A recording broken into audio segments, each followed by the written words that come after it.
Yes, Bana Uganda, I greet you all in mighty name of Jesus Christ. Praise the living God. Praise God so much. Assalamu alaikum warahmatullahi wabarakatuh. We thank God for the gift of life. We give Him glory. Thank you. I love you all. More blessing follow you. Much respect. I love everyone. Bana Uganda. Today I make this video for us Ugandan. Izibala wako ko video ya minister wafe. Baba langa oba simanyi minister. I don't know how to call your name. I have not to call your name very well. Go mani. Minister. Ne Uganda yona name police. Laboko ko video gambe ko banonya ko antika doka wana valide sente kuyakadama. Obaba koleko amateka kusenda ya kadama. Minister, ono taina makulu. If somebody eat the money for kadama, baba che kadama, don't take him over her to police. You pray just a mighty God to get a punishment. You just leave someone like that. Even me, they already eaten mine. But minister, wafe bakadama, bajeje wanu kukola. Ate mu Uganda ebizibu wafe bavayo mu Uganda kadama bona si Uganda yeka ono bizibu ezine ne teacher emanga teacher ebo ko ya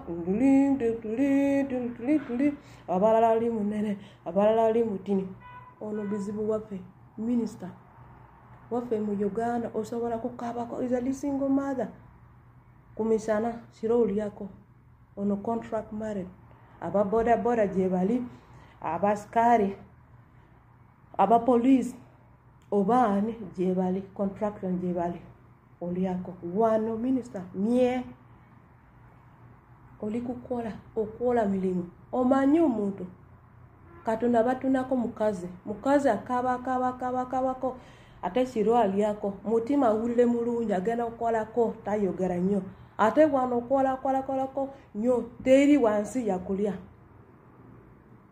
ogenda mu kisenge ya bosi yo olabako tishu bashula tishu yelu ono kibonga nawe olabako abashaja ya wano minister abashaja batambula impale bakola bora ate amaso minister genda ogame papa asala ku mwaka alichokola ku mwaka gumu deyo aka ukoma owakola mwezi mukago deyo okuva na leero omukulu mafaya simpuuga erya mafias tuli mujjako tugenda mutuuma Wumalumpuuga yegwe Wumalumpuuga linnya Wumalubaali yonona ddanze kandi bawe gwe likufiitinga Seka Wumalumpuuga waliwo Wumalu yasiiga abantu siriimu waliwo Wumalu yabba embizi ya mama Abasi katulabe leero oba omukatuliki naye ali enguzi katulabe kubanga obujulizi tubuyina Mpuuga alina abakazi abasukka mu bameka ate mu bukatuliki tekikkirizibwa kati abadde yeeyita omukatuliki tuyina obujulizi obujjudde nga Mpuuga awasa abakazi abasukka mu babiri osegedde abasukka mu omu ate obukatuliki tebukikkiriza ate abadde abwerimbikamu nnyo katusooke tulabe ku luno omukulu Wumalumpuuga katulabe erya Wumalu ndikuwadde mu bitiibwa kuba likusaana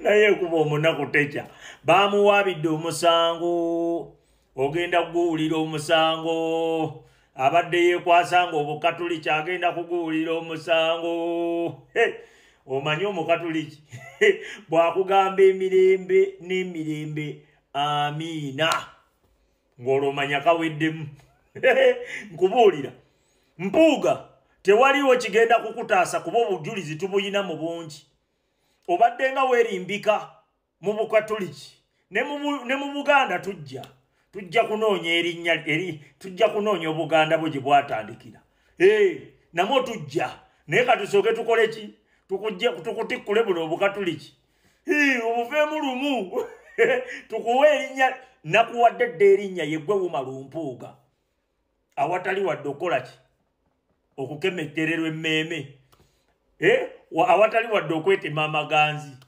awatali wadde okubugumya ku mimwa Mpuuga bannaye atuwoomera buli sizoni ate ani ankubira. Breaking news. Nabagamba nze wendi okuwa update. Bannayuganda nabagamba we have to use this opportunity. Tulina okugrabinga eno opportunity yazze mu Africa. Okitegera? Tulina okugrabinga opportunity eyaba superpowers bano abali mu kwekuba okulaba nti naffe tukyusa destiny yaffe okugoba Nakyemali yagoba itayo Yoweri Kaguta mu 7. Okitegera? Tumugobe for good. Oh no. Nuwa Mawagali omulaba? Nuwa Mawagali bamuze nabagamba America yajja netwala Congo. Ate bino ebintu biri serious. Gowe nawe nabizalawa nakugamba ensonga eri serious. We have to grab this opportunity of de-dollarization versus BRICS. Twabenga tutasa tujjako Nakyemali lono. Ebisigadde tujja kwesotinga n'abazungu. We shall sort ourselves as long as we put this dictator down. Okitegera? Ono nabagamba Congo bagitwala. Kakati wabaddeyo abagira akabinja akalala. Nuwa Mawagali bamufukamiza omulaba. Nuwa Mawagali owe Rwanda mulaba. Bamufukamiza. Kino kye nabagamba. Nabagamba olutalo luno luli serious. Gwe olaba side eri ku interest zo gyoba weekwata. Okitegera? Enyiga interest yo gyoba ofubutula kyoba okola n'olutalo lwaffe lw'abantu. Abantu be Congo ebasituka okwerwanako nabagamba n'akabinja kaabayeekera kegatta ku government. America yali akitingirawo nakugamba abantu bano bali mu kwegula ku bantu. Okitegera? Beegula ku bantu kakasa nti no be babaddewo ku lwaffe bino bwe tonvaamu. Okitegera? Nakugamba mu luno olutalo key countries ziyezi. 1 is Uganda, 2 is Congo. Zensi ze basinga okwetaaga. Emu nabagamba yagifuna mu control ye. Kati bwe yamala okugifuna ayina gy'ayagala walyoka sekikoowe. Naffe tulina okukola nti tubakozesa tufune kino ekiri e Congo. Kati Congo M23 egenda kufuka kiroto kya ntiisa. Okitegera? Nga bazuuka ne balutemaga oba M23 ekyaliwo kumbe nga yagenze dda. Nuwa Mawagali owe Rwanda bamunyize ayingidde peace agreement.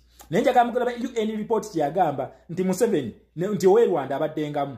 Naye nga abyegaana kakati we bamunyize ne bamunyiga.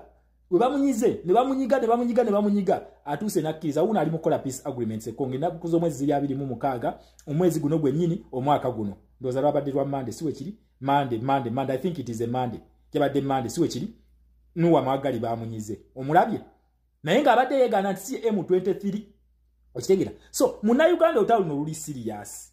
Abasajja bano batwetaaga n'okusinga ffe tubeetaaga naye nga naffe tubeetaaga okulaba tujjako Nakyemalira.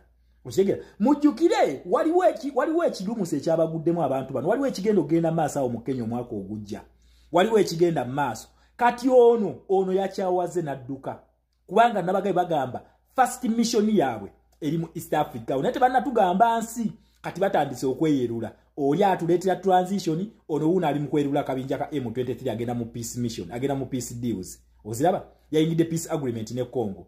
Okitegera ekintu kino. So muna Uganda we have to wake up and do the needful. Senga tunakola needful bana basajja bagenda kujja. Ekyo tebakikulimba. Congo yakoze needful yino wano bagikwatiddeko. Congo kati M23 egenda kufuuka kiroto kya bagimaze bagimaliriza kati bagenda kugirotangako buloosi beekange. Okitegera ekintu kino. So banna Uganda let us grab this opportunity of the dollarization. Okitegera? Omumerika bamutamu omuntu atwetaaga naffe tumwetaaga. For olutalo lwaffe si lwa imperialism nga balala babipreachinga. Olutalo lwaffe lwa dictatorship. Tuyita mu foreign policies ono ze yasayininga okumukuba. Bwe kiri tebadda mukusiriwaza mbuno mbu simanyi imperialism simanyi biki nedda bala. Olutalo lwaffe tulwanyisa Nakyemalira nga tuyita mu foreign policies ze yayingira. Congo yino Nuwa Mawagali bamumaliriza amampa nti bagamaze tagenda kuddamu kwepankira Congo. America kati eri mu full control ya Congo. Okitegera? Era negotiate abadde Angola. Omulabye gwe bataddewo. Nakugamba ebintu bino bano tebajja mu direct. Ne bakuteekako force. Jukira basindika Munas Commission. Munas Commission ene ekulirwa Kenya eri mu Congo. Okitegera?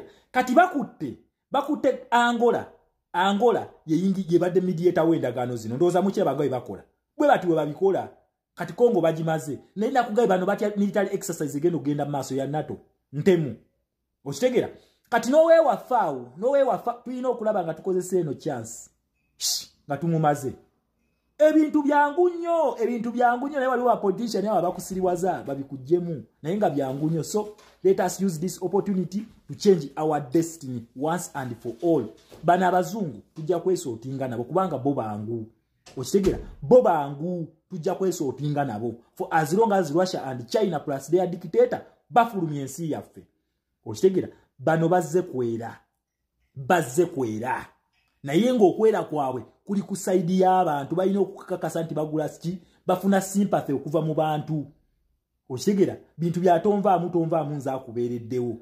So Munnayuganda, wake up, raise up to change our destiny. Respect my people. Demo eno video tegenda kubeera mpanvu nnyo, just mbadde mbawa breaking news. Enkya njagala ntandike ku protest vote eno. Waliwo box Museveni gyayagala okubba. Kakati ate baneno batandise okupreaching ate bakulaga nti zine box zakulekera ebbiri ate ze z'omugaso, okitegera.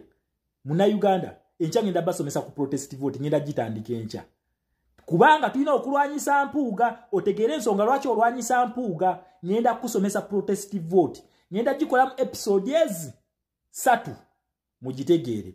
Deni namwe abatandise gisomesa ekifuula nenge mukoleraani okugamba Bannayuganda mbusimanyi twetaaga kulonda ba MPs bangi mu parliament, simanyi bagende batulondere president mu kibayita protest vote. Style up. We are showing dissatisfaction towards the system. Ate gwe otugamba tulonda abantu mu system. It is the last democratic process ebeera mu revolution. Kakati ate gwe otugamba ate tweyongereyo. Tokimanyi nti ne ba MP bano tubasindika mu parliament, it is another democratic process. Ate ngeno yesembayo. Enkya ngenda basomesa protest vote, mugenda kubitegeera. Tell a friend tamisinga video yenkya. Episode zigenda kubeera 3. Eno mbadde nkulaga Congo is saying bye bye to M23. Uganda, we have to get there. Bano webali. Congratulations Congo. Congratulations the people of Congo. Respect Tshisekedi. Kagama and Museveni. We shall get there someday. Nafe bana bakongo webagenze. Nafe tugenda huko. If we fight, I repeat, if we fight to get there, bano bagenda kujja. Nga abakongo webachikoze, abakongo bamaze kwekyanga, then bano bazze. Congo is saying bye bye to